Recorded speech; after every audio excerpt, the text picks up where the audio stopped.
네, 오늘 시황역에서는 주영 씨하고 나정환 연구위원이 오셨습니다. 어서 오세요. 어서 오십시오. 네, 사이좋게 오시네. 그러게요. 아니, 오늘 제가 아까 모두의 뉴스를 보면서 얘기를 했는데요. 코스피 연내 3,000포인트 간다는 그 전망이 나왔습니다. 네. NH 좀 더 쓰시죠? 저희요? NH는 얼마예요? 올해 저희는 밴드 올해 상단이. 밴드 상단이 2,750포인트 아, 정도. 조금 짜네요. 보통 한 2,800 그동안 그죠? 2,800 정도 얘기를 2,700, 했다가 800 그 사이를 대부분 증권사들이 보고 있는 것 같습니다. 그러니까요. 근데 오늘 3,000포인트도 갈 수 있다는 전망들이 나와가지고 굉장히 긍정적으로 남 얘기하듯이 그러세요. 시황하시는 분들이 딱 아니 물론 보시면. 뭐 주가가 오르면 좋은데 네. 저희는 뭐 모멘텀 자체가 그렇게 쉽게 가지는 않을 것 같아서 과거에도 3,000포인트 계속 예상하신 분들이 많았었는데 예. 안 간 경우도 되게 많아가지고 네. 하반기 자체는 뷰는 그렇게 나쁘게 보시는 건 그렇죠. 아니죠. 네, 이제 긍정적이다. 점진적 상승 정도로 맞습니다. 보는데 전 고점이나 3,000포인트는 사실 조금 힘들어 보인다.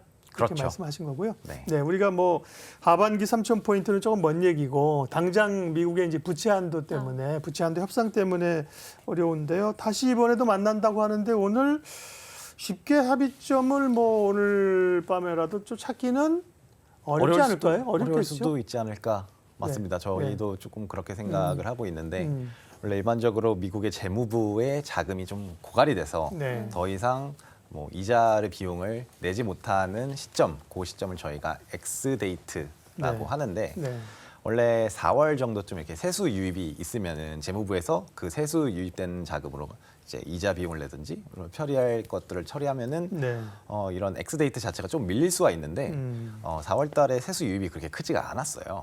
그래서 저희가 지금 예상하고 있는 재무부의 자금이 다 소진되는 그런 시기가 6월 1일 정도, 6월 달 정도일 거다라고 생각하면서 지금 조금 우려가 계속 나오면서 주가 시장이 좀 되게 지지부진한 그런 상황을 이어가고 있다라고 보고 있고 저희 같은 경우는 공화당하고 민주당하고의 합의가 좀 어려울 거다라고 생각을 하고 있어요.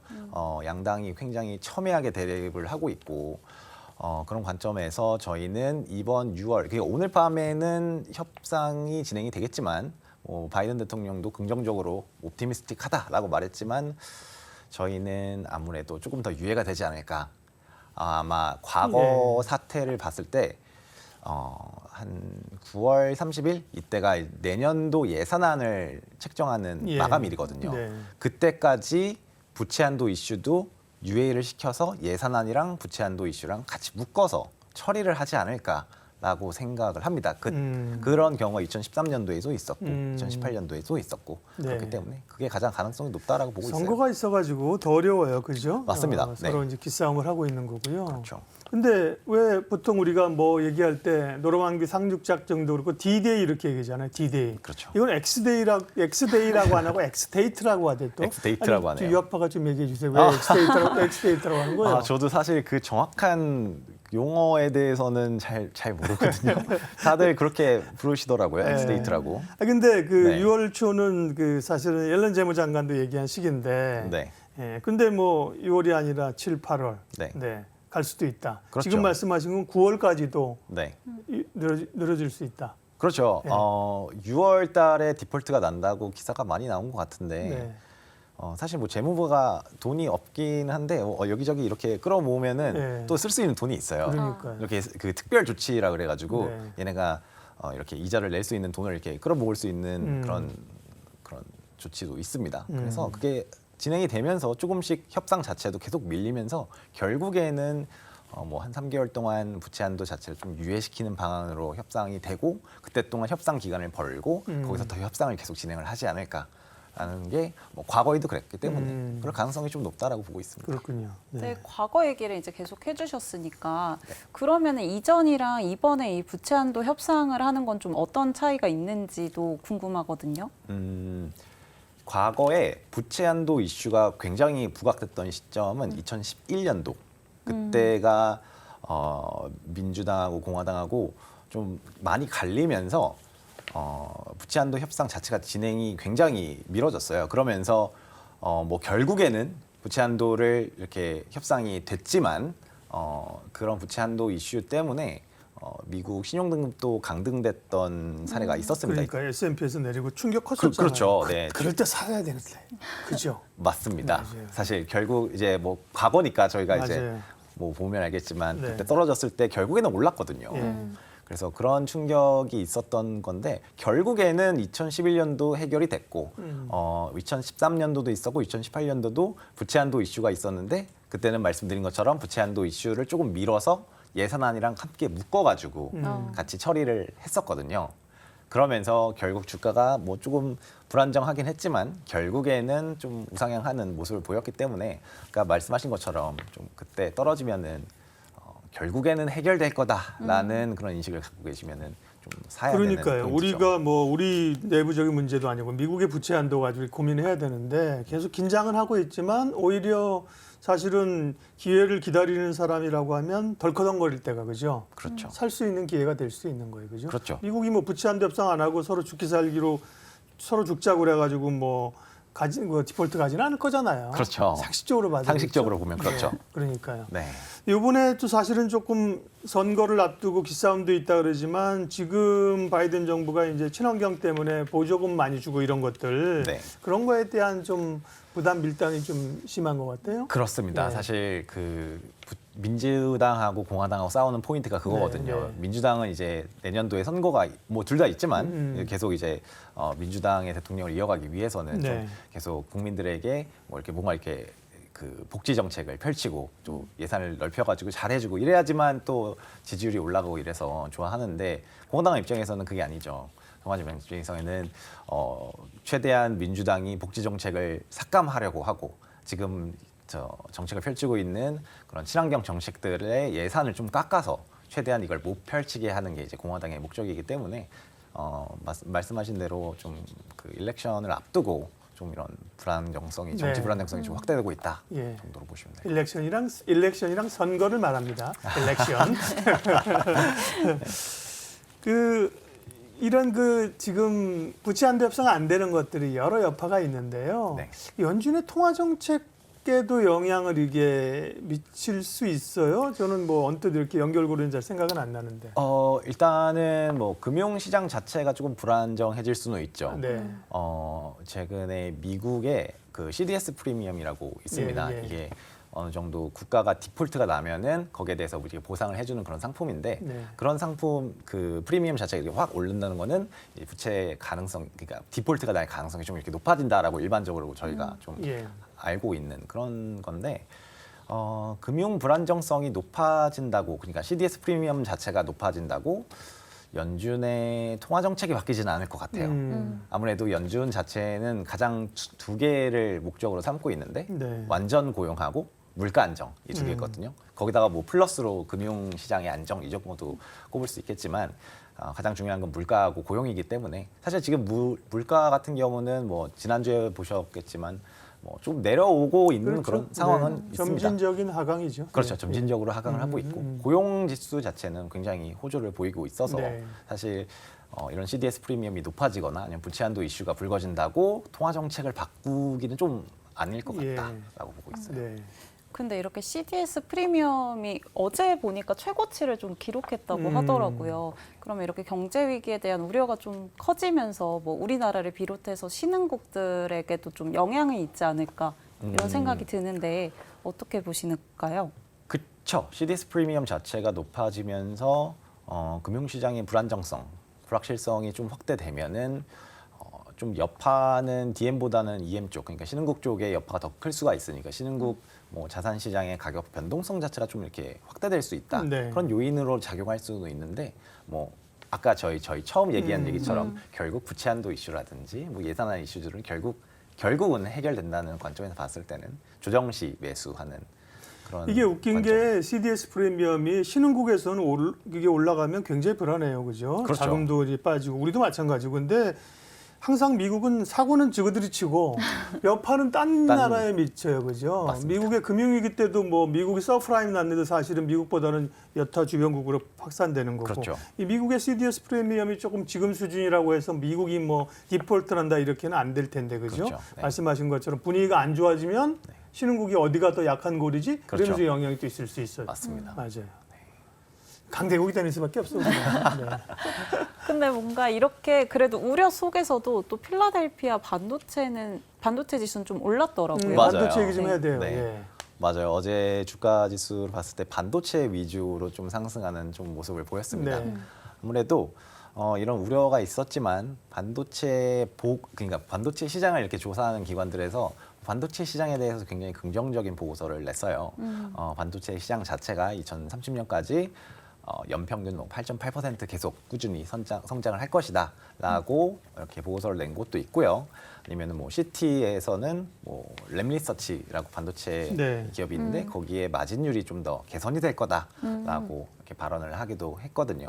그런 점에서 봤을 때 사실 최근에 챗 GPT 때문에 엔비디아의 주가가 계속 올랐었잖아요. 네. 그러면서 다른 뭐 마이크론이라든지 뭐 다른 브로드컴이라든지 뭐 다른 반도체 기업들은 조금 지지부진했었거든요. 박스권에 갇혀서. 그런데 이번에 이런 뭐 보고서가 좀 나오면서 그런 소외됐던 반도체 기업 위주로 좀 많이 주가가 상승을 했다. 이러면서 어제 필라델피아 반도체 지수도 좀 많이 네. 오르는 그런 모습을 보였습니다. 마이크론도 어제 6%나 6% 올랐고요. 올랐고요. 그다음에 반도체 가운데 오늘 또 하나 뉴스가 있었잖아요. 웨스턴 디지털하고 키옥시아하고 네. 그렇죠? 웨스턴 디지털은 미국 업체고 그렇죠. 키옥시아가 일본 일본. 업체죠. 맞습니다. 이게 이제 낸드 업체, 메모리 낸드 맞습니다. 업체인데 합병이 뭐 급물살을 탄다. 그 전에도 지금 추진해 오고 있는 거 아니에요, 이거? 예전부터 네. 얘기가 있었죠. 예. 사실 키옥시아 하면 잘 모르실 수도 있는데 네. 예전에 도시바 네, 아. 네, 그쵸 알죠. 맞아요. 도시바에서 이제 낸드 사업부를 떼어서 그걸로 음. 이제 컨소시엄 그러니까 한국하고 미국하고 뭐 어떤 다른 기업들을 묶어가지고 그런 낸드 사업부만 이렇게 딱 떼어서 투자를 한 그런 사업체. 아, 거기 하이닉스가 투자했다는 하이닉스 거죠, 맞습니다. 지난번에. 네. 예. 하이닉스가 거기에도 한 조금 이렇게 지분율을 가지고 있거든요. 예. 그래서 만든 건데 이 키옥시아하고 그 미국의 지금 웨스턴 웨스턴 디지털, 디지털하고 네. 같이 합병하는 얘기는 사실 21년도에도 계속 얘기가 나왔었는데 네. 이런 반도체 시장에서는 반도체 기업이 합병이 되려면은 약간 그 경쟁국 반독점 규제 기관의 승인이 필요해요. 그렇죠. 그래서 2021년에도 얘기가 나왔을 때도 일본에서 약간 기술 유출 우려가 있다. 그리고 중국에서는 이거 조금 합병이 어렵다. 약간 거절하는 그런 의사를 밝히면서 약간 와해가 됐었는데 이번에도 마찬가지입니다. 이번에도 중국이라든지 뭐 다른 여타 국가들의 승인을 좀 거쳐서 통과가 돼야지만 키옥시아하고 웨스턴 디지털하고 합병이 좀 될 수 있다라고 봐야 됩니다. 그래서 네. 조금 갈 길이 조금 멀죠. 네. 만약 합병된다고 하면 삼성전자에게는 1위 업체 삼성전자에게는 위협이기 때문에 부정적인 요인인데 말씀하신 것처럼 합병이 될지 안 될지도 불투명하고 불투명하죠. 그렇죠. 그렇기 때문에 오늘 SK 하이닉스가 많이 올랐더라고요. 맞습니다. 아무래도 말씀하신 것처럼 SK 하이닉스 자체는 여기 이 컨소시엄 자체에 투자를 좀 많이 네. 해놨거든요. 그래서 한 지분율 한 15% 정도를 네. 갖고 있습니다. 그래서 만약에 키옥시아가 웨스턴 디지털하고 합병을 해서 IPO를 하게 되면은 그 지분을 뭐 매각을 하든지 예. 그러면서 이제 투자금을 회수할 수 있는 그런 요인으로 작용할 수 있기 때문에 SK 하이닉스의 주가가 좀 많이 올랐습니다. 네. 그러면은 국내 반도체 기업들 이렇게 좀 투자 전략을 그런 식으로 가져가야 될까요? 대형주 위주로? 그거는 저는 그렇게 보고 있습니다. 조금 다른 얘기일 수도 있는데 결국에는 이런 합병되는 이슈도 중요한데 반도체 시장에 지금 가장 이슈인 게 뭐냐면 과잉 공급이거든요. 수요는 지금 조금씩 회복이 되고 있어요. 뭐 이렇게 급격하게 회복은 안 되지만 그래도 조금씩 회복이 되고 있는데 예. 공급은 아직도 많은 그런 상황이거든요. 그래서 삼성전자하고 SK 하이닉스가 감산을 하겠다라고 1분기 실적 발표 때 발표를 했고 그러면서 과잉했던 공급이 조금씩 줄어들면서 결국 균형점을 맞고 메모리 반도체 가격 자체가 하락폭을 줄이면서 하반기에는 그래도 좀 다시 오르는 그런 그림이 가져가지 않을까라고 생각을 조금 하고 있습니다. 그래서 그런 관점으로 봤을 때는 대형 반도체 기업이 좀 더 수혜를 볼 수 있다라고 생각하고 있고요. 네. 하반기에 또 우려가 되는 부분은 저희 얘기 많이 나오는 리세션, 경기 침체 우려도 많이 이렇게 나오고 있기 때문에 그런 만약에 진짜로 미국에서 마일드한 리세션이 발생을 한다.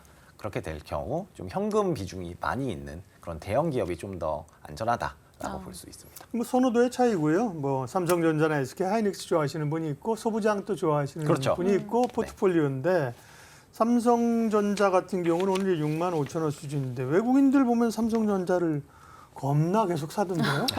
지금 6만 5천 원 정도면 삼성전자는 매력적입니까? 네. 왜냐면은 사실 삼성전자 자체도 챗GPT라든지 AI 산업이 예. 발전하는 데 수혜받는 그런 기업인데도 불구하고 계속 이렇게 박스권에서 움직였거든요. 그렇다 보니까 결국에는 하반기에 삼성전자의 실적이 좀 이렇게 턴어라운드 할 거다라는 그런 예상을 갖고 있는다면은 외국인들 입장에서는 삼성전자에 투자하는 게 맞다고 보는 네. 거죠. 사실 삼성전자가 망하진 않을 거거든요. 그러니까 네. 삼성전자 반도체 업황이 돌아설 수 있다. 그다음에 한국 시장을 산다라는 그런 수요도 있을 수 있고 그렇죠. 그래서 삼성전자를 계속 사는 거군요. 네. 맞습니다. 그리고 이제 정말 뭐 날도 더워졌는데 1분기 실적 발표 시즌은 거의 끝나가는 것 같아요. 끝났죠. 네. 네. 15일까지 끝난 겁니다. 일단 그렇죠? 예. 맞습니다. 그러면은 좀 2분기는 어떻게 봐야 될지 좀 얘기해 주시면 좋을 것 같아요. 네. 1분기 실적 시즌이 끝나면서 음. 좀 알 수 있는 저희 힌트는 뭐 2분기라든지 3분기, 4분기 그러니까 실적 가이던스가 가장 중요한데 지금 코스피 실적 전망치 자체를 보시면 저희가 일반적으로 보는 게 12개월 선행 네. 영업이익 전망치 이걸 많이 보는데 이게 최근에 저희가 YOY로 많이 비교를 하거든요. 예. 전년 대비 동기에서 그게 계속 마이너스였는데 이게 플러스로 전환을 했어요. 음. 그러니까 지금 시점으로부터 1년 전보다 지금은 영업이익 전망치 자체가 좀 더 올라갔다. 소위 증익이 되고 있다. 그렇죠. 증익이 되고 있다라는 시점에서 봤을 때 어느 정도 이익 전망치가 하향되는 거에 바닥은 조금 잡힌 것 같거든요. 그런데 이제 결국 이렇게 뭐 1분기에 많이 그 전망치 자체가 깎였던 이 마이너스를 기록했던 이유도 사실 반도체가 많이 안 좋아서였었습니다. 1분기에 삼성전자도 뭐 쇼크를 냈었고 SK 하이닉스 같은 경우도 뭐 마이너스 실적을 기록하기도 하고 반도체가 안 좋았었는데 네. 앞서 말씀드린 이런 반도체 뭐 감산 이런 효과로 인해서 만약에 2, 3, 4분기 실적이 확실히 개선된다고 하면은 이익 전망치 자체는 더 계속 올라가는 추세가 지속이 되겠죠. 그렇게 된다면은 뭐 주가도 앞서 말씀하신 것처럼 뭐 코스피 3천 간다라는 얘기도 이렇게 막 허무맹랑한 소리는 또 아닐 수 있다라고 네. 하는 거죠. 네. 약간 또 동조하시는 쪽으로 처음에는 3천이요 가면 좋죠 그러다가 뭐 갈 수도 있다. 그러면 2분기 당장 뭐 2분기 실적만 놓고 보면 어디가 좋아져요? 이제 사실은 반도체는 하반기는 좋게 보지만 2분기가 사실은 적자가 날 수 있고 2분기도 좀 간당간당하잖아요. 그렇죠. 그럼 결국 간당간당하죠. 1분기 실적 좋았던 쪽이 2분기에도 지금 좋을 확률이 높네요. 그렇죠. 네네. 자동차 예를 들면 그죠? 자동차도 그러니까. 그런 업종일 네. 수 있고요. 뭐 엔터도 실적 좋잖아요. 이런 엔터도 거. 계속 좋죠. 네네. 네. 엔터도 계속 실적이 좋은데 네. 저희는 좀 더 이게 아무래도 주가는 네. 선행성이다 보니까 예. 저희는 뭐 계속 반도체를 계속 좋고 보고 있고 네. 그 외적으로 봤을 때는 주가가 생각보다 많이 못 오른 그런 업종 예를 들어서 뭐 헬스케어 업종 같은 경우는 주가가 계속 지지부진하고 네. 갑자기 뛸 때도 있었지만 또 이렇게 계속 지지부진하고 음. 이런 관점에서 봤을 때 좀 이렇게 낙폭과대 업종으로 헬스케어 업종이 있다. 아니면 인터넷 기업도 있죠. 네네. 네, 저희가 예전에 말씀 많이 하셨던 네이버, 카카오 예. 이런 업종도 있으니까 네. 기승전 어쨌든 반도체군요. 반도체. 사실 그렇죠. 네, 이번 반도체 사이클이 와야지만 사실 주가 자체도 좀 계속 갈 수 그렇죠. 있고 네. 한국 자체가 좀 계속 갈 수 있는 네. 그런 업종이기 때문에 그래서 이제 제가 여쭤본 거는 말씀드린 것처럼 1분기 실적 좋았던 때가 2분기도 좋지 않겠어요? 근데 이제 그런 쪽도 좋지만 뭔가 소위 턴어라운드 되는 쪽 그렇죠? 네, 주가의 속성상 선행하기 때문에 그렇죠. 먼저 볼 필요가 있다. 대표적인 게 반도체 반도체. 얘기하고 낙폭과대 쪽. 그렇죠. 네, 하셨습니다. 네. 오늘 이 정도 하면 될 것 같습니다. 네. 되겠죠? 보내드리겠습니다. 네, 그러면 저희는 먼저 갈 테니까요. 네. 주영 씨가 마무리해 주시고 정리해 주시고 퇴근하세요. 네. 고맙습니다. 조심히 가세요. 퇴근하시죠. 네. 이로운 경제 채널 EBC